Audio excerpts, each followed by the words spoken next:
Hey everybody, it's me, Comic Crack. Welcome. Here I am in Vancouver still. Huh? It's raining outside. Shock, surprise. So I'm out here, as any of you who follow me on Twitter know that I'm out here for a conference for my new job. I am using my phone app, so if you are there in the chat, hello to everybody. Thanks for tuning in, but I won't be able to see your comments until the end, as usual. Before I came out, I had done a little bit of searching online for comic shops that were going to be near where we're staying here. And there was a couple kind of in the area, but I wanted to try to narrow it down. Vancouver being kind of one of the hubs of underground comics in the 70s, with like Rand Holmes, who was here. I knew that there would be some place that would still kind of, I mean, in my dream of dreams, every single comic shop would have a stockpile of underground comics here, which just isn't the case. So I wanted to try to narrow it down to a couple of shops that looked promising. And one of the things that I did in narrowing it down was contact our good friend Mr. Robin Bougie of Cinema Sewer magazine, and just ask his advice. Told him exactly what it was I was looking for, and asked what my best bet would be. So he told me about this place called The Comic Shop. He said there used to be a fantastic place just on the main floor of the building where he has his art space. But he said that's closed now. I don't know if it's for renovations and they're going to reopen. I can't remember exactly what he said. But he said he would normally recommend that one. There's not tons of places, but he did recommend The Comic Shop over on West 4th Street. A little bit of a drive from our hotel. Took us probably, 20 minutes. We left today right after the meetings that ended at about 4. The shop is only open until 6 on Saturdays, so me and a friend of mine who's here on the same convention, we just hopped in a cab and went straight there. And had a bunch of time to dig around. Really, really great shop. Really nice guys that run the place. And instead of just kind of wasting time just walking through and looking at stuff, I just kind of asked the guy behind the counter, just point the direction to your underground comics if you do have some. And he brought me over to 2 short boxes that were kind of filled with them. And I got myself a nice stack, so I wanted to share it.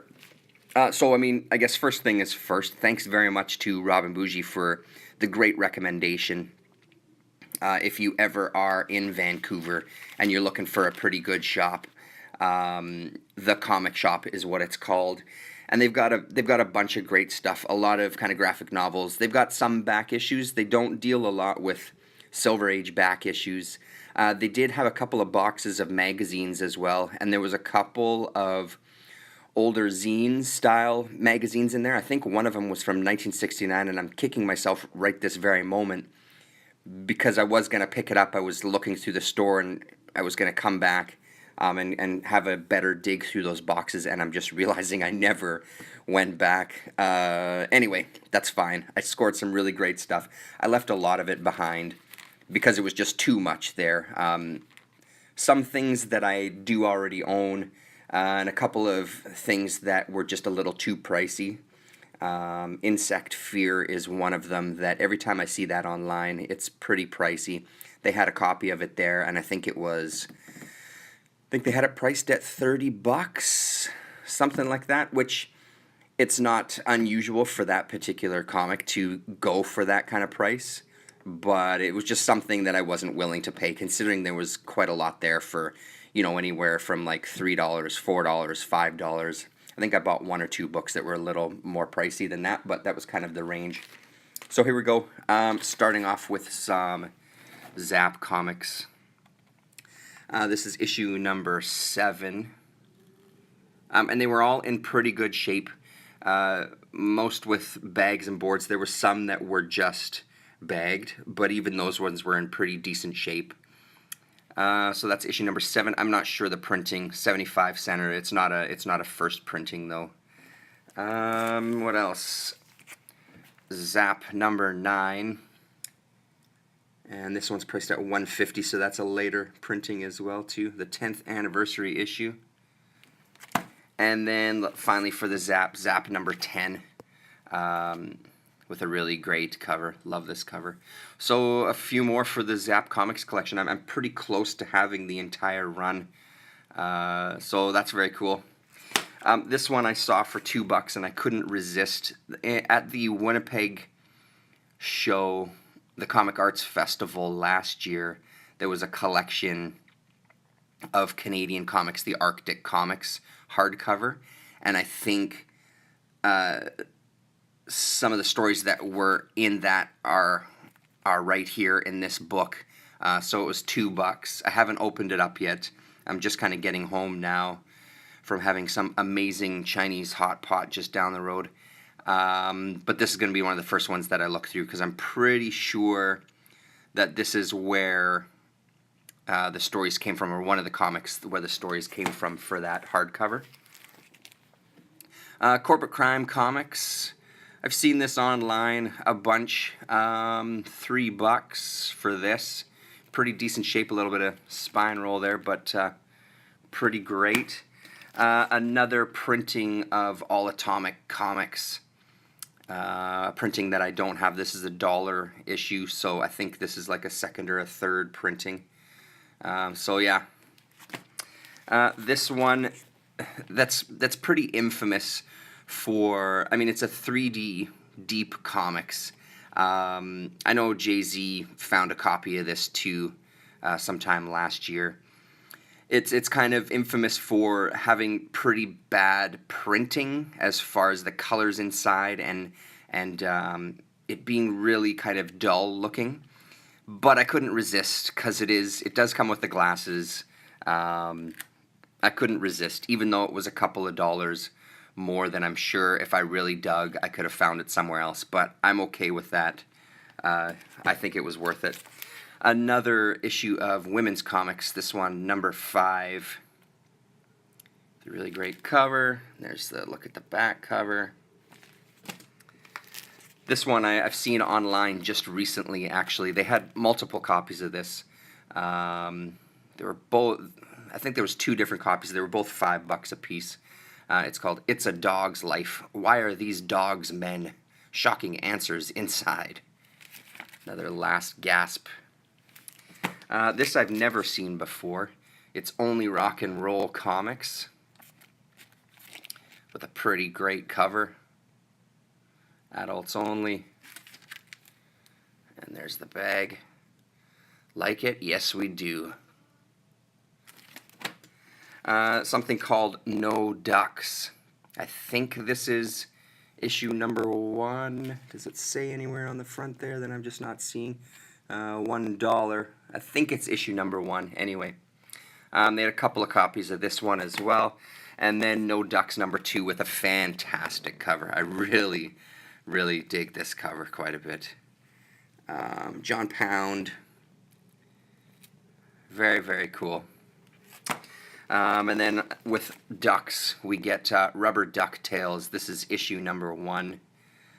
This one I haven't even seen online when I've done kind of eBay searches for underground comic lots. This one I don't find. This one I've seen a bunch of times. This is Rubber Duck number 2. This one has shown up quite a few times.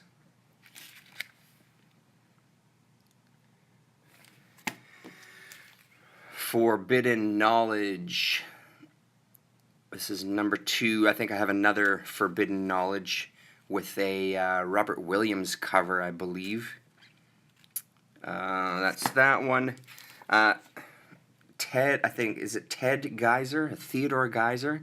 This is Demented Pervert.